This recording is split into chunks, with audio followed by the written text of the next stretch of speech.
একটা রাষ্ট্র টিকতে পারে নাই, মুসলমানদের উপরে আল্লাহ পাকের অবারিত রহমত নাজিল হতে পারে। সুবহানাল্লাহ।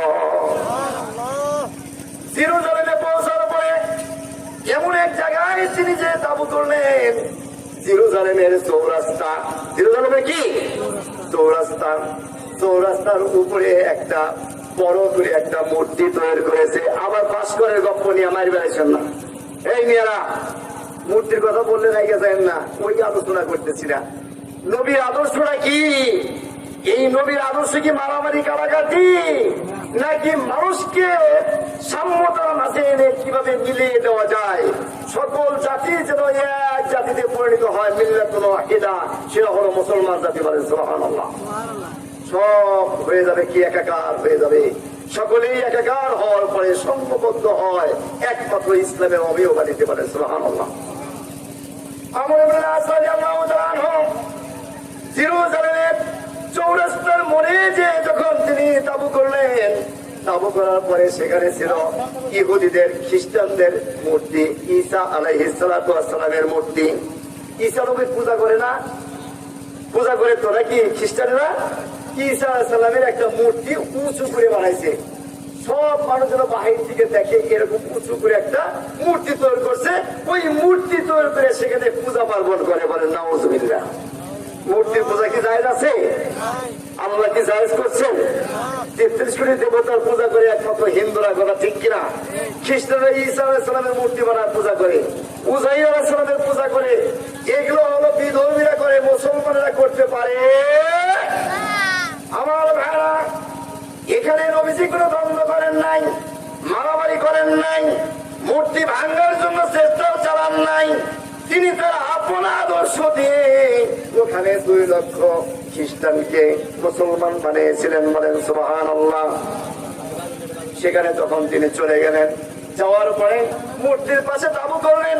মূর্তির পাশে তাবু করার পরে যখন রাত হয়ে গেল, এই রাত্রিতে খ্রিস্টানদের বড় গুরু অর্থাৎ পাদ্রী, অর্থাৎ কি খ্রিস্টানদের পাদ্রী চিন্তা করলো, আজকে আমাদের এই মূর্তির পাশে যেহেতু মুসলমানেরা ঘাঁটি করেছে, আমর ইবনে আস রাদিয়াল্লাহু তাআলা আনহু সুদক্ষ সেবা সালাত এবং তার সৈনিকরা এখানে অবস্থান করছে, আজকে সুযোগ যায়, আজকে ওদেরকে শেষ করে দিতে হবে যেভাবে হোক।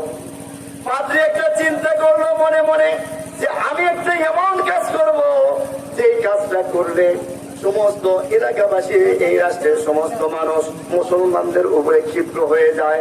এই জন্য পাদ্রী গোপনে গোপনে যখন মুসলমানেরা ঘুমিয়ে পড়ছে, সৈনিকরা যখন ঘুমিয়ে পড়লো, আমর ইবনে আস রাদিয়াল্লাহু তাআলা আনহুর সৈনিকরা যখন ঘুমিয়ে পড়ছে, ওই খ্রিস্টান পাদ্রী সম্মুখে যে ওই ঈসা নবীর মূর্তির নাকটা ভেঙে তার কাছে নিয়ে চলে গেল।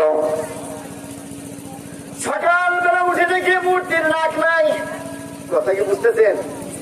সকালবেলা উঠে দেখে ঈসা নবীর মূর্তির নাক নাই। ঈসা নবী তার যে মূর্তি তৈরি করেছে, তার রূপ দিয়ে যে মূর্তি তৈরি করেছে, তার নাক নাই। কি ব্যাপার? সারা দেশের ভিতরে খবর হয়ে গেল, আমর ইবনে আস রাদিয়াল্লাহু তাআলা আনহু মিশর থেকে সৈনিক দিয়ে এসেছেন। এই সৈনিকেরা তাবু গেড়েছে এখানে। এখান থেকে রাত্রিতে যাপন করার সময় মনে হয় আমাদের এই মূর্তির নাকটা ভেঙে নিয়েছে। যার উপাসনা করি, যার পূজা পার্বণ করি, যাকে আমরা এত শ্রদ্ধা করি, তার নাক মুসলমানেরা ভেঙে নিয়েছে, এর প্রতিশোধ নিতে হবে। সকলের মাঝে একটা গরম উত্তপ্ত একটা আবহাওয়া বইতে লাগলো। সকলে চিন্তা ভাবনা করিতেছিল যে কি করা যায়। শেষ পর্যন্ত মুসলমানদের উপরে একটা ক্ষিপ্র একটা ব্যবস্থা তারা নিবে, এই চিন্তা ভাবনায় শেষ পর্যন্ত গভর্নরকে জানালো যে কি করা যায়। ওদেশের গভর্নর চিঠি লিখলেন আমর ইবনে আস রাদিয়াল্লাহু তাআলার কাছে, আমর ইবনে আস, আপনার সৈনিকদের ভিতর থেকে নিশ্চয়ই এরকম একটা অন্যায় করেছে, যার পূজা আমরা করি, যার পূজা পার্বণ করি, তাকে আমরা এত শ্রদ্ধা করি, এই মূর্তির নাক ভেঙে নিয়েছে। আমাদের মাঝ থেকে কেউ কাজ করে নাই, আপনার সৈনিকরা এখানে তাবু করেছে, নিশ্চয়ই আপনার সৈনিকরা আমাদের ঈসা নবীর নাক ভেঙে নিয়েছে। আমর ইবনে আস রাদিয়াল্লাহু তাআলা আনহু সমস্ত সেনাকে একত্রিত করে তিনি বললেন, তোমাদের ভিতর থেকে এরকম কোন কাজ করেছো কিনা? অথচ নবীজির সাহাবা তারা কোনোদিন মিথ্যা কথা বলতে পারে বলে না, আমাদের দ্বারা এই কাজ হয় নাই।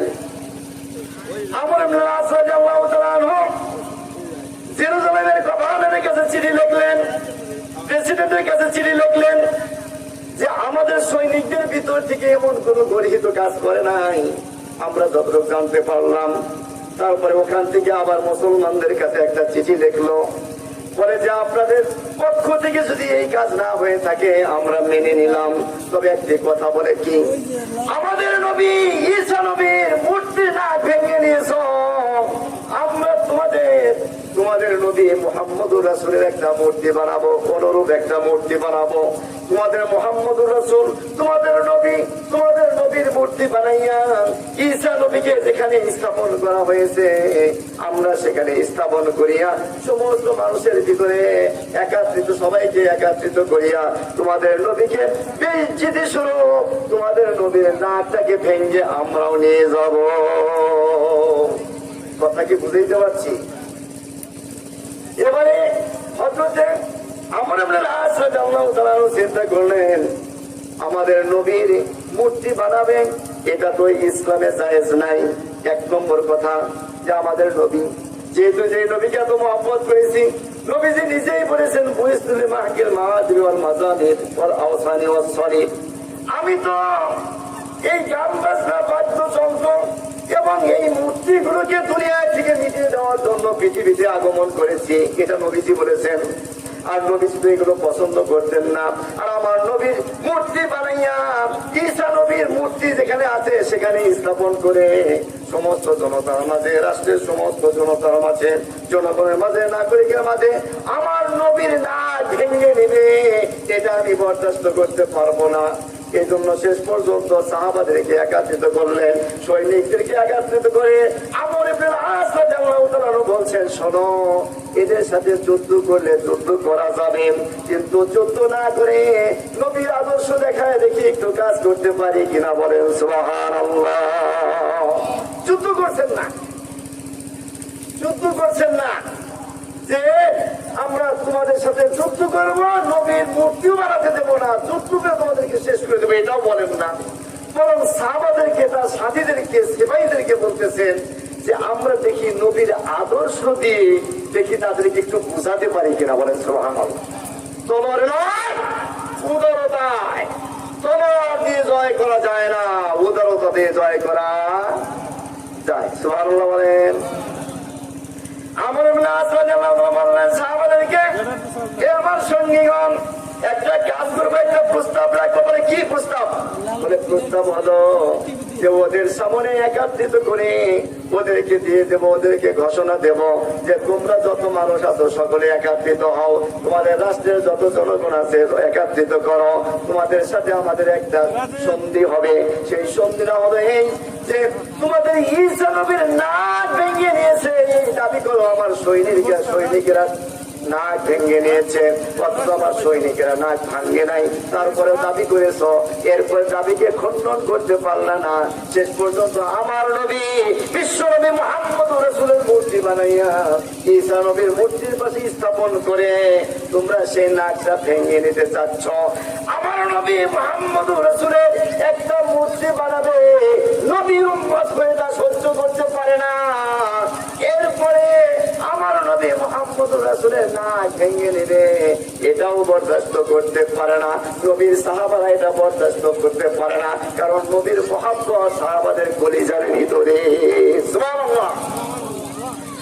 ও মিশরের গভর্নর, যে দাবি করেছো, দাবি খণ্ডনের জন্য আমি একটা কাজ করতে চাই, সেটা হলো আমি মিশরের গভর্নর আমর ইবনে আস রাদিয়াল্লাহু তাআলা আনহু, তোমাদের মূর্তি ঈসা নবীর মূর্তির নাক ভেঙে নিয়েছে, এই মূর্তি নাকের পরিবর্তে আমার নবীর মূর্তি বানাইয়া নাক ভাঙবা, এটার পরিবর্তে আমার মতো একজন বড় সৈনিক, আমার মতো একজন বড় সাহাবা, মিশরের একজন গভর্নর, আমি হলাম সেফাসালার, এরকম সুপ্রসিদ্ধ একজন মানুষ যদি তোমাদের ঈসা নবীর নাকের পরিবর্তে আমার নিজের দাদা নাকটা কেটে তোমাদেরকে যদি দিয়ে দেই, তাতে কি তোমরা খুশি আছো?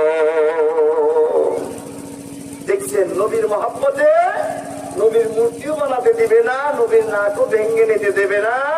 মিশরের গভর্নর আমর ইবনে আস রাদিয়াল্লাহু তাআলা নিজের দাদা নাকটা কেটে দিচ্ছে, বলে সুবহানাল্লাহ। একজন কাজ সুবহানাল্লাহ, আরেকজন কাজ বক্তা গো, এটা ভাবতেছেন নাকি? আরে ভাই, আমার আলোচনাটা শেষ হয়ে যান না কেন? শেষ হয়ে যাচ্ছে, কথা শেষ। আপনারা বুঝতেছেন তো? হ্যাঁ, বুঝতে জোরে বলতে পারে জি। সরকারের মানুষ কি এখন কি খাওয়া খেতে বাদ দিয়ে দিছে নাকি? আমার তাদেরকে খুশি করার জন্য বললেন যে তোমাদের মূর্তি বানাতে হবে না, নাক কিনে নবীকে বেইজ্জতি করতে হবে না, আমরা তো তার সাহাবা বেঁচে আছি। এখানে সবার মাঝে আমি হলাম দলের সেফাসলার কমান্ডার, আমি হলাম সেনাপতি। আমার নাকটা যদি কেটে তোমাদেরকে দিয়ে দে, তাতে কি তোমরা খুশি আছো? তারা বলে বাহ, মূর্তির নাকের চাইতে মিশরের গভর্নর আমর ইবনে আসের নাকটা যদি কেটে নিতে পারি, সারা বিশ্বের ভিতরে আমরা বিজয়ী পতাকা উত্তোলন করিব। নাউজুবিল্লাহ। বলে তাই হবে। তার সাথে সেপাহীরা সকলেই বলতেছে হুজুর আপনি কি করলেন? বলে না, সমস্যা নাই। সুবহানাল্লাহ, সমস্যা নাই। আমার নাক দিয়ে যদি আমার নবীর মান রক্ষা করতে পারি, তাতে আমার কোনো দুঃখ নাই। নির্ধারিত দিন হলো, জোড়াই করে দেওয়া হলো, সারা দেশের ভিতরে এলান করে দেওয়া হলো। অমুক দিন অমুক সময়ে ওই আপনার জেরুজালেমের চৌরাস্তার মোড়ে ঈসা নবীর নাকের পাশে, ঈসা নবীর মূর্তির পাশে এই আমর ইবনে আসকে দাঁড়া করিয়া জীবন্ত মানুষের নাক কাটা হবে। এই খবর পাইয়া লক্ষ লক্ষ জনতা সেখানে ভিড় জমালো। আমর ইবনে আস রাদিয়াল্লাহু তাআলা সেখানে চলে গেলেন।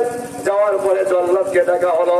জল্লাদ এসে হাজির হয়ে গেল, তার তলোয়ার নিয়ে হাজির হয়ে গেছে। জল্লাদের মঞ্চে দাঁড়া করা হলো ঈসা আলাইহিস সালামের পাশে, ঈসা নবীর মূর্তির পাশে আমর ইবনে আস রাদিয়াল্লাহু তাআলাকে দাঁড়া করলো। এবারে জল্লাদে যখন চলে গেছে সামনে, যাওয়ার পরে নাকটা ধরেছে, কাটবে। নাক কি করবে? নাকটা কাটবে। আমর ইবনে আস রাদিয়াল্লাহু তাআলা আনহু আল্লাহর নবীর জলিলুল কদর সাহাবী, এই সাহাবীর নাক ধরিয়া যখন জল্লাদের নাকটার উপরে পোষ দিবে, ঠিক এমন সময়ে ওই খ্রিস্টানদের পাদ্রী তার পাশেই বসা ছিল। অমনি জল্লাদকে বলে থামো। সুবহানাল্লাহ। কি হয়েছে? জল্লাদ বলে কি হয়েছে? বলে থামো, কথা আছে। জল্লাদ তলোয়ার ছেড়ে দিল। বলে কি হয়েছে আপনার কথা শুনি। বলে আমার এই হাতের ভিতরে দেখো, এই নাকটা কার নাক? সুবহানাল্লাহ। পাদ্রী বলতেছে এই নাকটা কার নাক? বলে এটা তো ঈসা নবীর মূর্তির নাক। বলে আপনার হাতে কেন? বলে আপনারা যদি আমাকে সাহস দেন, অভয় করে দেন, আমি সত্য কথাটা বলবো। বলে কি বলেন? আপনাকে কিছুই করা হবে না। বলে এই নাকটা আমি রাত্রিতে গোপনে ভেঙেছিলাম, তখন মুসলমানদের শিবির এখানে করলো। শিবির করার পরে আমি মনে মনে ভাবলাম এদেরকে এমনি ঠেকানো যাবে না, জনগণকে ক্ষিপ্র করতে হবে। জনগণকে ক্ষিপ্র করতে হলে ঈসার মূর্তির নাক যদি ভেঙে দিতে পারি, এই তহমতটা মুসলমানদের উপরে যে পড়বে, এটা পড়ার সাথে সাথে দুনিয়ার সমস্ত মানুষেরা যারা খ্রিস্টান, ইহুদি, বৌদ্ধ, নাসারা, বিধর্মীরা সকলেই আমাদের সাথে ঐক্য হয়ে যাবে। তখন এদেরকে পরাস্ত করতে পারবো। এই কাজসাজি করে আমি রাত্রিতে গোপনে আমার হাত দিয়ে, আমি যে মূর্তিকে এত ভালোবাসি, তার পূজা পার্বণ করি, আমি নিজেই তার হাত, আমার হাত দিয়ে এই নাকটা ভেঙে আমি সংগোপনে রেখে দিয়েছিলাম। বলে এখন বের করলেন কেন? বলে বের করেছি এই কারণে যে মুসলমানেরা নিজের সেই নবী নেতা বিশ্বনবী রাহমাতুল লিল আলামিনের আদর্শে মণ্ডিত, এরকম একজন আদর্শে মণ্ডিত মানুষ, যেই নবীর মহাব্বত যাদের কলিজায় এত বেশি, নিশ্চয়ই ওই নবী হবেন আল্লাহ পাকের নবী, এতে কোনো সন্দেহ নাই। যেই নবী আদর্শে একজন মানুষ তার নিজের তাজা নাকটা কেটে দিতে চায়, নিশ্চয়ই নিশ্চয়ই ওই নবী না যদি কত বড় নবী ছিলেন, উনি ছিলেন সত্য নবী। তার আদর্শে মণ্ডিত হইয়া তারা নিজের একজন গভর্নর হয়ে তার নিজের না কেটে দিতে চায়। আমি এখন বুঝতে পারলাম মুসলমান এই নবীর অনুসারী, বিশ্ব নবী মোহাম্মদ রাসূলের অনুসারী, নিশ্চয়ই উনি সত্য একজন নবী ছিলেন। আর মুসলমান ধর্মটা এত বড় ধর্ম যে ধর্মের ভিতরে কোনো কঠোরতা নাই, যে ধর্ম একমাত্র লিওয়াজিল্লাহ আল্লাহর জন্য বান্দারা করে এবং নবীকে খুশি রাখার জন্য করে। ওই নবীর আদর্শে মণ্ডিত যে মানুষ হবে সে আল্লাহর নৈকট্যপূর্ণ বান্দা হবে। কাজে আমি এই মুহূর্তে ভয় পেয়েছি তোমাদের নিকট থেকে। আমি তোমাদেরকে বললাম এই নবী মুহাম্মদ রাসূলের আদর্শে যারা মণ্ডিত তারা আজও বাঁচা আছে, তাদের হাত ধরে কালেমা পড়লে আমরা সকলেই জান্নাতি। হে আমার অনুসারীরা, তোমরা আমার কথা ওঠো আর বসো। আমি পাত্রী নিজে এই মুহূর্তে আমর বেলাস রাদিয়াল্লাহু তাআলার হাত ধরে কালেমা পড়ে মুসলমান হয়ে যাব। তোমাদের রায় কি? উপস্থিত জনতা, লক্ষ লক্ষ জনতা সকলে এক বাক্যে বলল, এটাই যদি হয় আমরাও সমর্থন করলাম, আমরাও কালেমা পড়ব।